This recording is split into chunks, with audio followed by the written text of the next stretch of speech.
Ya, sementara itu dua airsoft gun ditemukan dalam peristiwa ledakan di Semenegeri 72 Kelapa Gading, Jakarta Utara. Tulisan pada airsoft gun menjadi fokus penyelidikan karena dapat mengindikasikan pola pikir tertentu. Kita simak analisa dari peneliti dan pengamat intelijen Indonesia, Wawan Purwanto bersama rekan David Silahoy dalam program Sindo Sore berikut ini. Pertama saya mengucapkan bela sungkawa yang sedalam-dalamnya kepada adik-adik yang menjadi korban ataupun juga dari staf SMA 72.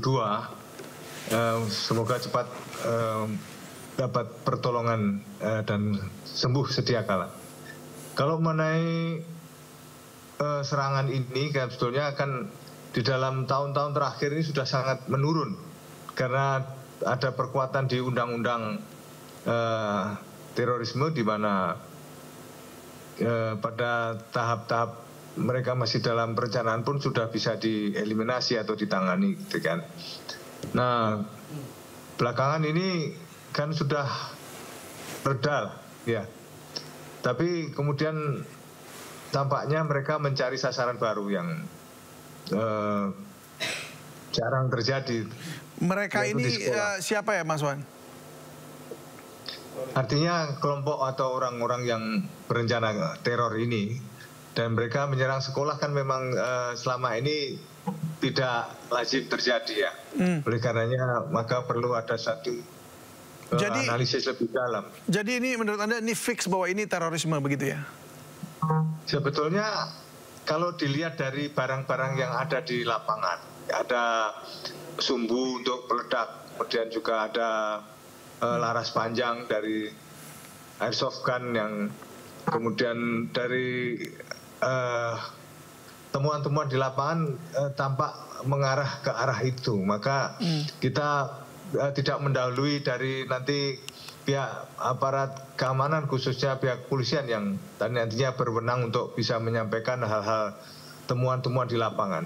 Tapi melihat dari sejumlah senjata yang ada, kemudian juga sumbu-sumbu untuk pematik peledakan, tampaknya ini bukan kejadian biasa, tapi mengarah ke aksi-aksi teror, ya. Dan kemudian sasarannya kebetulan di sekolah yang di lingkungan Kodamar. Ini yang menjadi satu pemikiran lebih mendalam. Pasti ada pesan yang tidak disampaikan oleh pihak pelaku untuk analisa, dan kita nantinya tentu akan lebih mendalami, terutama dari kamera-kamera ataupun saksi-saksi yang ada, serta juga siapa-siapa yang langkah atau gerakannya mencurigakan di lokasi itu sebelum dan sesudah kejadian. Dan tentu ini menjadi satu tugas dari aparat kepolisian khususnya dan ke aparat keamanan pada umumnya untuk mengumpulkan bukti-bukti yang ada, juga keterangan saksi maupun ahli nantinya yang tentu akan diupayakan untuk secepatnya menguak ini supaya nanti link up-nya langsung bisa ditindaklanjuti. Demikian. Iya, tadi Anda katakan ini seperti pesan khusus gitu karena dilakukannya pun di sekolah dan sekolahnya juga ada di kompleks TNI Angkatan Laut begitu. Pesan seperti apa maksudnya yang Anda dapatkan, yang tersirat begitu? Iya, tentu gini Mas, kalau kan jarang terjadi serangan di sekolah gitu. Memang ada juga di sekolah di negara lain di Timur Tengah memang pernah terjadi, tapi yang ini kan kita serangan di sekolah ini baru pertama kali ini yang terjadi.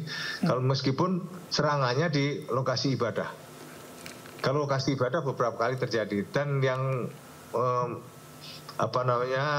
di lokasi militer ini yang tentu akan memberikan satu pesan yang nantinya dari data-data pendukung lainnya nanti akan terkuak motif di balik serangan ini. Dan kita sekarang ingin juga memberikan satu pesan kepada saudara-saudara kita untuk mewaspadai gerak-gerik ataupun orang-orang sekitar, karena selama ini kan kita menganggap biasa-biasa saja, baik, kemudian niatnya juga ibadah, kan tidak dipahami kalau ternyata dia menyimpan sesuatu di dalam barang bawaannya ataupun juga di dalam hatinya yang kebetulan punya keinginan-keinginan lain. Oleh karenanya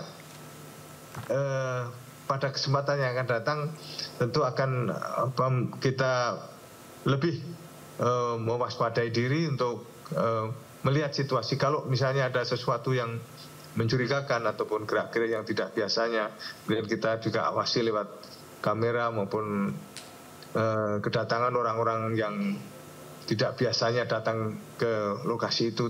Nah, untuk selanjutnya bisa lebih diperketat untuk pengawasannya. Demikian. Baik, untuk pengawasan itu apakah artinya juga ada kontrol atau restriction gitu ya terhadap, misalnya kalau dulu kan orang tidak boleh bawa tas ransel yang besar begitu ke tempat ibadah karena dulu bawa ransel ternyata isinya bom gitu. Apakah ke sekolah sekarang kemudian harus ada restriction seperti itu? Sebetulnya kalau anak-anak sekolah tampaknya sih ya mereka masih terukur lah, enggak seperti itu. Tapi kalau ada yang kebetulan memanfaatkan situasi yang biasa itu menjadi sesuatu yang dia manfaatkan untuk melakukan tujuan-tujuan yang negatif, nah ini yang perlu kita waspadai. Kalau misalnya anak-anak sekolah bawa hal-hal yang seperti seperti mereka pada bersiap mau sekolah seperti biasanya sih nggak apa-apa.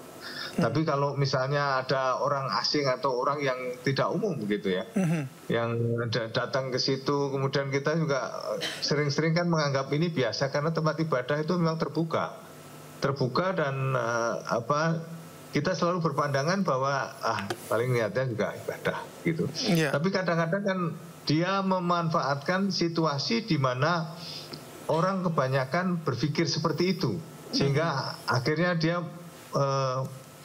kalau istilah Jawa itu barung sinang gitu, masuk melalui celah di mana situasi itu tidak dicurigai oleh orang. Makanya sekarang ada istilah RAE, reguler, alternatif, dan emergensi. Sasaran reguler mungkin agak susah untuk masuk misalnya, dia cari alternatif.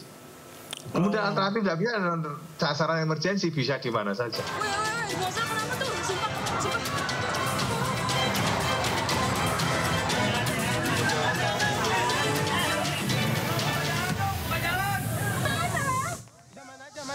Mana aja yang